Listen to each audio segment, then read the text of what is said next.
Good morning, boss. Puntahan ko yung kapwa ko driver.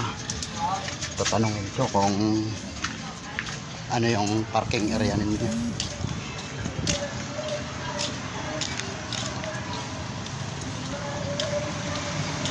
Good morning, mga boss.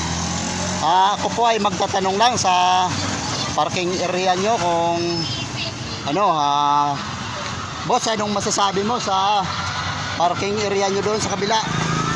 Wala, mali sila. Umalis. Wala sa ayos. Wala nang parking area, sirang kalsada, binuang na Ay, siya. oo. Wala talaga sa ayos yun kasi malayo sa ano eh, palengke. Dapat kasi yung parking Dapat area daw ng sila ano.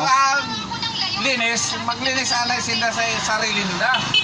Oo, at saka dapat kasi yung mga tricycle malapit talaga sa palengke. Kasi yung may binibili na mabigat ay ang layo pa nun ng ano, dadalhan ng pinamili nila, di ba? No?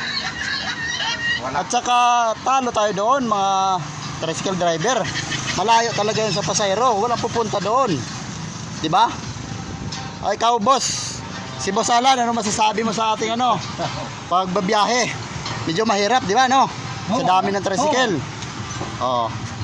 Mahirap, kahit ako nga rin, medyo nahirapan. Ikaw, boss, anong masabi mo, boss, sa parking area doon?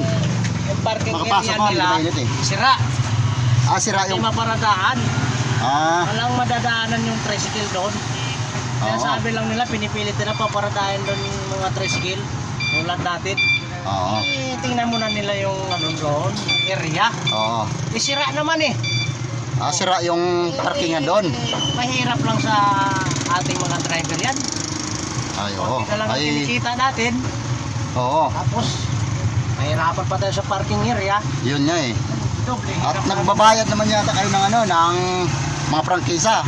Magbabayad. Oh, kumpleto naman yata sa sa ano, sa Oo. lisensya, di ba? No? Kompleto. Ayun nga lang ang medyo Problema yan sa prangkisa, sa lisensya. Meron tayo niyan. ay talagang mahirapan yung mga tricycle driver. Pasahero, kasi marami na rin ang tricycle kasi Oo. mahirap ang buhay. Oo. Ay, kawawa naman yung mga ano, mga nagbaboundary, di ba, no? Ito, nagbaboundary, lalo Oo. kawawa yun kasi Ay, at saka malayo yun doon. Hindi yun pupunta doon ng mga pasahero. hindi Di ba, no? malayo talaga. Ay, Yun sana yung pasahero na pumunta doon. ay, yun dapat ang maaaksyonan ng ating ano, ng... Saka mas lamang yung naglalagari. Oo. Yun ang kikita. Ay, oo. Kasi, I-monitor nila yun. yun nga dapat eh. Kailangan monitor. Makikilala naman nila yung naglalagari. Okay rin naman sana to ditong area na to kasi hindi naman to dito pabilisan ng takbo eh, di ba? No? Oo. Kasi crossing eh. Slow mo naman tong pag ano dito, pag pasok at saka paglabas. Ito din, hindi naman yan sa gabang dyan. Oo. Tsaka nasa magandang ano naman ng pamarking, di ba? Oo. Okay naman sana eh. Para yung para Kaso lang, ewan ko lang bakit ganun eh. Dapat ma-actionan niya ng ano natin, ng presidente ng TODA, di ba no? Oo. Okay. Ipabot natin yan kay Mr. President. Mr. President, paki ano naman yung mga kapwa natin driver, medyo Follow up niya.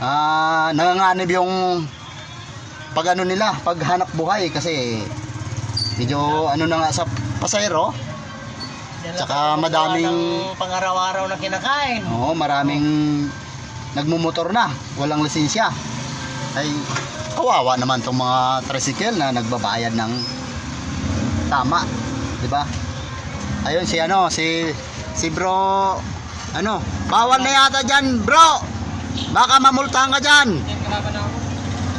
Kailangan ipabot natin sa ating presidente ng TODA yan. Kahit ako nga, driver ako, medyo nahihirapan na nga rin ako sa pagpasada eh. Katulad yan, lagi tayong inaano ng mga nakakataas sa atin. Ay hindi naman sana ito illegal yung hanap buhay natin, di ba? No? Bigla yung desisyon nila. Wala namang maayos sa paradahan. Oo, dapat ipa-meeting. Pa-meeting muna, no? Oo, ito Para makasuggest yung mga nasa tama at saka mailabas yung hindi naman tama, ay ilalagay natin sa tama yon, di ba? No? Oo. Okay. Yun lang, boss, at maraming salamat. Akin nga pala YouTube channel, Delbs. DJ Delbs, ang YouTube channel ko. Okay. Maraming salamat sa mga supporter at sa aking mga followers, mga kaibigan, at paki-share na lang at paki-like, i-comment na rin ang gusto ni comment. Thank you.